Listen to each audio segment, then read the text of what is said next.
స్వామి శరణమయ్యప్ప. స్వామి శరణం.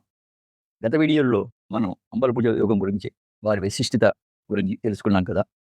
ఈరోజు వీడియోలో అయ్యప్ప స్వామి చరిత్రలో అంతే కీలకమైన మరియు ఎంతో వీరోచితమైన చరిత్ర కలిగిన ఆలంగాడు యోగం గురించి నేను సేకరించిన పూర్తి వివరాలను మీకు తెలియజేస్తాను. అసలు ఈ చరిత్ర ఎలా మొదలైందంటే, శబరిమల ఆలయానికి ఉదయనుడు అనే బందిపోటు నుండి తీవ్రమైన ముప్పు ఉండేది. ఇతను ఇంచిపర కోట, కరిమల కోటను నిర్మించుకొని తన అనుచరులతో ఎరిమేలి నుండి శబరిమలకు వచ్చే భక్తులను హింసిస్తూ పందలరాజు మీద మెరుపుదాడులు చేసేవాడు. ఈ అరాచకాన్ని అరికట్టమని పందలరాజు అయ్యప్ప స్వామిని కోరగా, స్వామి ఒక అద్భుతమైన యుద్ధ వ్యూహాన్ని రచించారు. ఇందులో భాగంగా ముందుగా ఆయన చేరప్పన్ అనే గురువు వద్ద కలరి పొట్టు విద్యను నేర్చుకున్నారు. ఆ తరువాత ఎరిమేలిలో వావర్తో స్నేహం చేసి తన సైన్యాన్ని సిద్ధం చేసుకున్నారు. ఇక్కడే మన అలంగాడు యోగం వారి ప్రస్తావన వస్తుంది.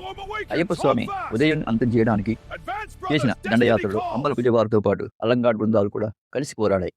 ముఖ్యంగా కరిమల కోట వద్ద ఉదయనుని ఓడించడంలో అలంగాడు యోధులు కీలక పాత్ర పోషించారు. వీరి సహకారంతోనే అయ్యప్ప స్వామి శబరిమల ఆలయాన్ని రక్షించి తిరిగి పందులరాజుకి అప్పగించారు. ఈ విజయానికి గుర్తుగానే నేటికి శబరిమలలో వేడుకలు నిర్వహిస్తున్నారు. ఇంతకీ ఈ అలంగాడు ఎక్కడ ఉంది?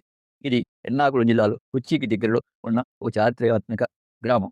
ఇక్కడ ఉన్న తిరువళ్ళూరు మహాదేవ ఆలయం చాలా ప్రసిద్ధమైనది. అంబలపూజ యోగం వారు వైష్ణవ సాంప్రదాయానికి అంటే శ్రీకృష్ణుడికి ప్రతీక అయితే, ఈ ఆలంగాడు యోగం వారు శైవ సంప్రదాయం అంటే సాక్షాత్ ఆ పరమశివుడికి ప్రతీక. అందుకే పేర్కొన్న సమయంలో అంబలపూజ వారు రంగులు పూసుకుంటే, ఆలంగాడు వారు మాత్రం ఒళ్ళంతా విభూతి గంధం ధరించి కేవలం తెల్లటి ధోవతితో శివగణాల వలె కనిపిస్తారు. అలంగాడు యోగం గురించి చెప్పుకునేటప్పుడు కంబిల్లి పణిక్కర్ గురించి ఖచ్చితంగా చెప్పుకోవాలి. వీరు ఆలంగాడు కలరి యోధులకు నాయకత్వం వహించారు. ఒక ఆసక్తికరమైన విషయం ఏంటంటే, చరిత్ర ప్రకారం అయ్యప్ప స్వామి ఎప్పుడూ ఆయుధాలు పట్టలేదు.